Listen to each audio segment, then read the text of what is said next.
I was taking the trash out when I spotted an old knife with a broken handle, and holding it in my hand made me wonder how many useful tools we throw away too easily. I brought it back inside, set it on the workbench, and slowed down for a moment. You can still give a tool like this a second life with a simple fix and a little care. First, I make a simple cup to melt the glue. I take an empty Coca-Cola can and rinse it out so there is no sticky residue left inside. Tell me where you're watching from.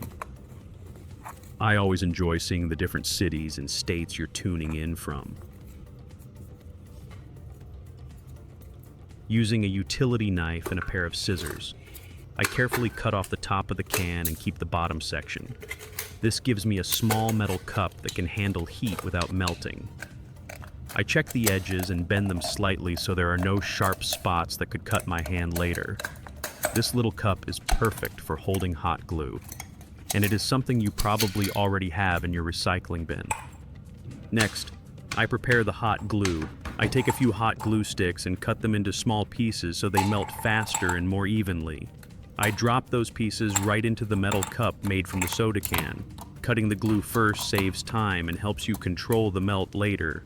It is a simple step, but it makes the whole process smoother and easier to manage. Now I measure the knife tang so the handle fits right. I use a ruler to check the length and width of the tang, and I take my time here because accuracy matters.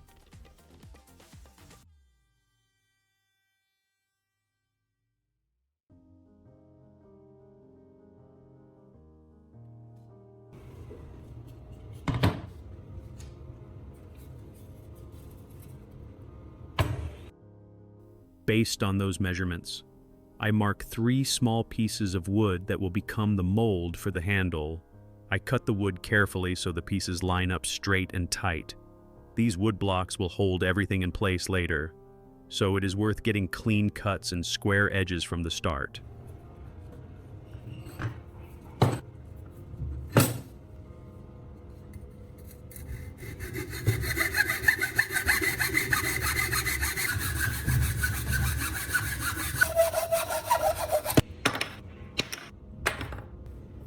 Now I assemble the wooden mold and get the knife ready.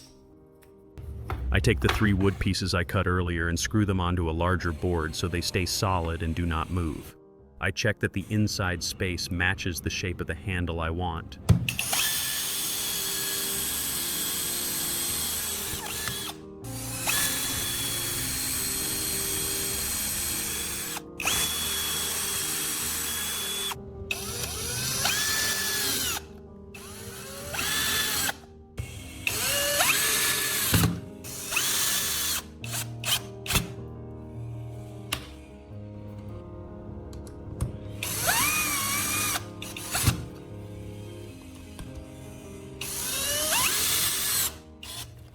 Next, I cut a small rectangle of cardboard and make a narrow slot down the center.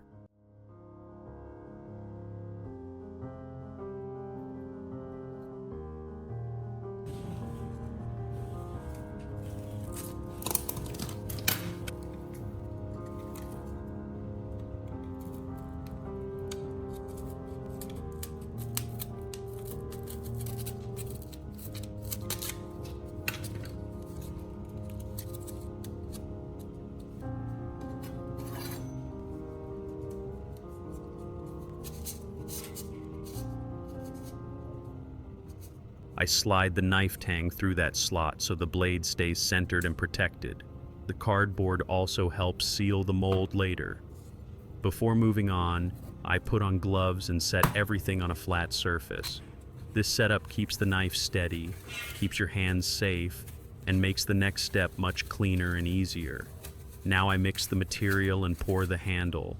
I heat the glue in the metal cup until it turns fully liquid and smooth.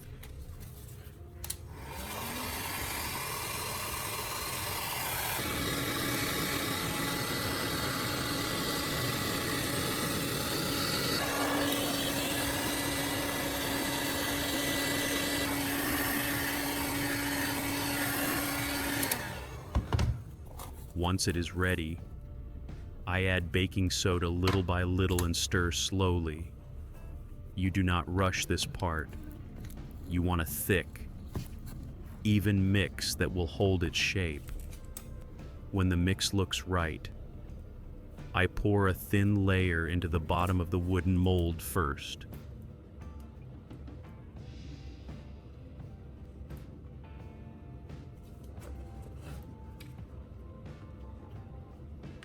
Then I place the knife tang into position so it stays centered. After that, I pour more of the mixture until the mold is filled. I press the cardboard tight against the wood so there are no gaps.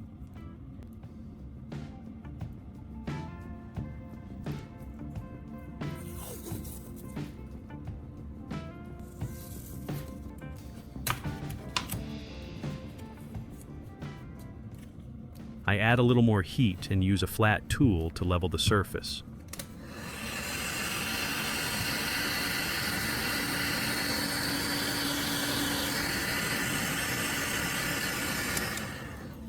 This step forms the core of the new handle, so steady hands and patience make a big difference. Now I let everything sit and cool down. I do not rush this part because the handle needs time to fully harden. I leave it alone until it feels solid and no longer warm to the touch.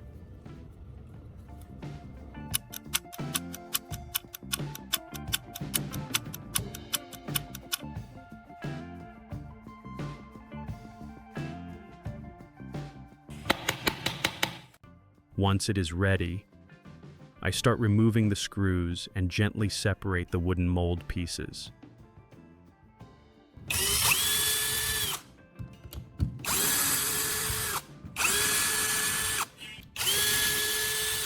I take my time so I do not crack the new handle.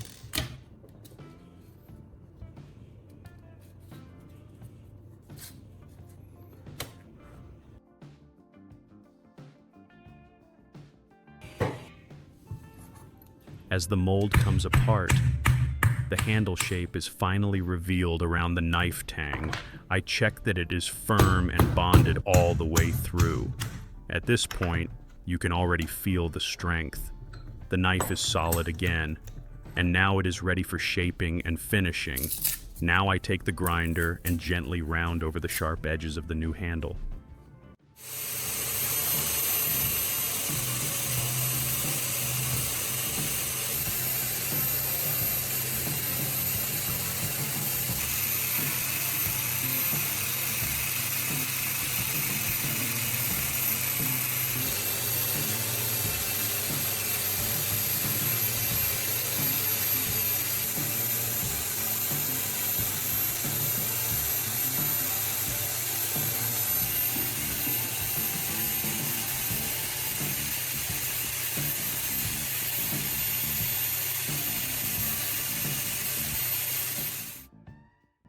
I keep the pressure light and let the tool do the work.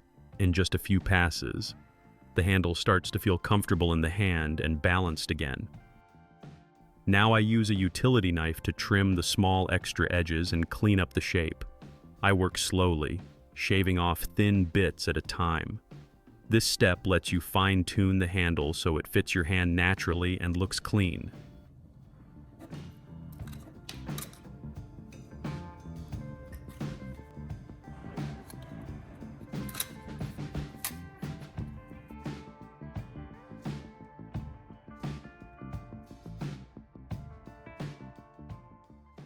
Now I take 180 grit sandpaper and add a little water to it.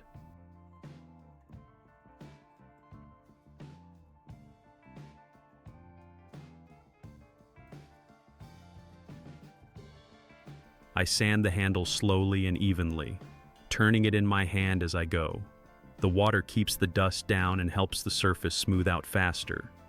I focus on the grip area, rounding it so it feels comfortable and secure.